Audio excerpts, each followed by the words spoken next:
Construction workers in London are currently busy with redevelopment activity across the city, but it often disturbs the graves of thousands of long-deceased Londoners buried deep beneath the modern city.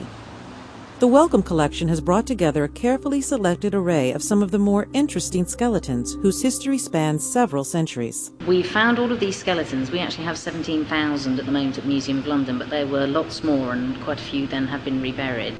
She says forensic analysis can reveal much about the circumstances in which these Londoners lived. Okay, this is a female skeleton, and she was found at the site, the Royal Mint, where they built the building to make the coins, and she's got a lovely green skull and green teeth from the copper. So when they made the coins, they threw away the copper waste, and that's turned her green. And she's from the medieval period, and the rest of her skeleton you can see is a normal bone colour. This is the skeleton of a child, aged about 11 years old, and as you can see from the skull, there's an awful lot of destruction, but this destruction is from a disease, and also along the one side here and then down onto the leg bones.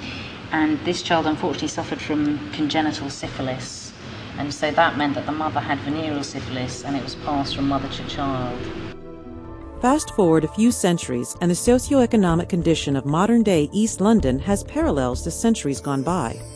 In the furthest part of East London stands the City of London Cemetery. In the mid-1850s, officials decided London burial should take place outside the city limits, as space for burial sites was becoming increasingly scarce. The legislation that came in to protect the disturbance of remains in the 1850s was for a specific reason, and it created the problems we've got now of graveyards being full, cemeteries being full, and cemeteries being unsustainable.